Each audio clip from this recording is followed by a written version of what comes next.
ਇਹ ਹੈਗਾ ਜੀ ਹਰਨਾਮ ਸਿੰਘ ਵਾਲਾ। ਹਾਂਜੀ ਹਾਂਜੀ ਹਾਂ ਸਾਰਾ ਯਾਦ ਹੈ ਯਾਰ। ਨਹੀਂ ਯਾਦ ਨਹੀਂ, ਸਾਨੂੰ ਤਾਂ ਬਜ਼ੁਰਗਾਂ ਨੇ ਦੱਸਿਆ। ਉਹ ਬਜ਼ੁਰਗਾਂ ਨੇ ਚਲੋ ਨਿਸ਼ਾਨੀ ਤੇ ਕਰਕੇ ਨਾ ਜਾਂਦੇ ਜਾਂਦੇ ਦੇਖਿਆ ਨੀਵਾ ਨੀਵਾ ਥਾ। ਕੋਈ ਨਹੀਂ ਇਹ ਹਰਨਾਮ ਸਿੰਘ ਦਾ ਪਤਾ ਹੈ।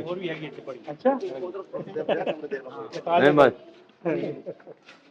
ਬਸ ਬਸ ਬਸ ਇੱਕੋ ਹੀ ਘਰ ਆ ਇਹ ਸਾਰਾ। ਇਹ ਸਾਰੇ ਉਹ ਪਿੱਛੇ ਦੇ ਫੇ ਉਹੀ ਆ ਗਿਆ ਪੂਰਨ ਨਹੀਂ।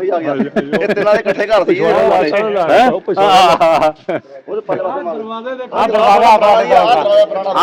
ਤੁਹਾਡਾ ਇਹ ਚੀਜ਼ ਆ। ਪੁਰਾਣਾ ਅੱਛਾ ਪੁਰਾਣਾ ਦਰਵਾਜ਼ਾ ਇਹ ਬਰਾਂਡਾ ਜਿਹੜਾ ਲੱਗਿਆ ਸੀ।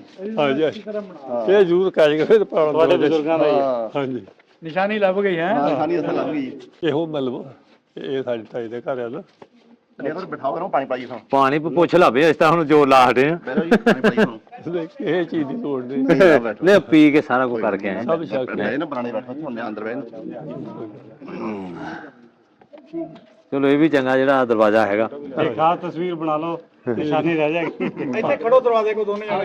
ਲਓ ਜੀ ਤੁਹਾਡੀ ਫੋਟੋ ਬਣਾਈਏ। ਤੁਸੀਂ ਘਰ ਵਾਲਾ ਕਹਿੰਦਾ ਹਾਂ ਹੋ ਜਾ ਮੀਟਰ ਪਿੱਛੇ ਕਰਾਇਆ। ਆਹੋ ਇੱਧਰ ਆ ਜਾ 0 ਮੀਟਰ ਆ। ਇੱਧਰ ਆ ਜਾ। ਚਲੋ ਕੋਈ ਇਹ ਦਰਵਾਜ਼ਾ ਸਾਡੇ ਬਾਬਾ ਜੀ ਹੈਗੇ ਸਰਦਾਰ ਸੰਤਾ ਸਿੰਘ ਜੀ ਹੌਲਦਾਰ। ਅੱਛਾ ਉਹਨਾਂ ਦੇ ਹੱਥਾਂ ਦਾ ਬਣਿਆ ਇਹ ਯਾਦਗਾਰੀ ਆ। ਕੀ ਬਾਤ ਹੈ। ਚਲੋ ਕਿੱਥੇ ਦੋ ਦਰਵਾਜ਼ੇ ਹਵੇਲੀ ਚਲ ਗਿਆ ਜੀ ਉੱਥੇ ਤੁਹਾਡੇ ਇਹ ਨਾਲ ਦੇ ਜਿਹੜੇ ਵੱਡੇ ਲੱਗੇ। ਅੱਛਾ ਹਵੇਲੀ ਚਲ ਗਏ ਠੀਕ। ਬੰਦੇ ਦੀ ਕੋਈ ਡਿਜ਼ਾਈਨ ਕੋਈ ਤੁਹਾਡੇ ਜ਼ਿਹਨ ਦੇ ਵਿੱਚ ਆਇਆ ਹਾਂਜੀ ਕਿ ਵੀ ਇਹੀ ਸੀਗਾ? ਇਹੋ ਹੀ ਆਊਗਾ ਬਹੁਤ ਛੋਟਾ। ਇਹੋ ਤਾਂ ਝੂਠ ਥੋੜਾ ਬੋਲਣਾ ਇਹਨਾਂ ਨੇ। ਨਹੀਂ ਹੁਣ ਦਰਵਾਜ਼ੇ ਬਣਦੇ ਨਹੀਂ ਇਦਾਂ। ਨਹੀਂ ਹੁਣ ਬਣਾਉਂਦਾ ਕੋਈ ਨਹੀਂ। ਮਿਸਤਰੀ ਹੈ ਨਹੀਂ ਗੇਟ ਜਿਹੜਾ ਦਰਵਾਜ਼ਾ ਹੈ। ਹਾਂ ਬਾਕੀ ਨਾਸਕ ਸਾਨਾ ਉਹਨਾਂ ਦੀ ਮਿਹਰਬਾਨੀ ਹੈ ਜਿਹੜੇ ਬਣਾਉਂਦਾ ਹੈ। ਬਸ ਜੀ ਤੁਹਾਡੀ ਚਾਹ ਸੀ ਤਾਂ ਅਸੀਂ ਕੁਝ ਕਰ ਸਕੇ। ਜੇ ਤੁਸੀਂ ਆਂਦੇ ਨਾ ਫਿਰ ਅਸੀਂ ਤੁਹਾਨੂੰ ਕਿੱਦਾਂ ਲੈ ਆਣਾ ਸੀ ਇੱਥੇ।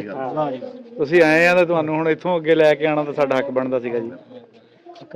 ਬਾਕੀ ਪਿੰਡ ਵਾਲਿਆਂ ਨੂੰ ਬਹੁਤ ਮੁਹੱਬਤ ਪਿਆਰ ਮਿਲਿਆ ਜੀ। ਖਸੂਸੀ ਤੌਰ ਤੇ ਆਪਣੇ ਮਕਸੂਦ ਸਾਹਿਬ ਜਿਹੜੇ ਕੋਰੀਅਨ ਲੈਂਗੁਏਜ ਵਾਲੇ ਆ ਉਹਨਾਂ ਦਾ ਬਹੁਤ ਸ਼ੁਕਰੀਆ। ਉਹਨਾਂ ਨੇ ਬਹੁਤ ਜ਼ਿਆਦਾ ਇਹਤਮਾਮ ਕੀਤਾ ਸੀਗਾ। ਉਹਨਾਂ ਦਾ ਦਿਲੋਂ ਧੰਨਵਾਦ ਆ। ਤਿੰਨੇ ਹਾਤੇ ਸੀ ਇਹਨਾਂ ਦੇ ਤੇ ਤਿੰਨੇ ਹੀ ਮਰਬੇ 6 7 ਤੇ 8 7ਵਾਂ ਤੇ 8ਵਾਂ ਭਰਾ ਸੀਗਾ। ਉਹੀ ਮਰਬੇ ਅਸਲ ਘਰ ਲੰਮੜਾ ਦਾ ਇਹ ਸੀ ਪਹਿਲੇ। ਪਹਿਲਾ ਘਰ ਹਾਂ ਪਹਿਲਾ ਘਰ ਲੰਮੜਾ ਦਾ ਇਹ ਸੀ। ਉਹ ਬਾਅਦ ਤੁਹਾਡਾ ਘਰ ਜਿਹੜਾ ਸੀ ਨਾ ਇਹ ਸੀ ਪਹਿਲੇ।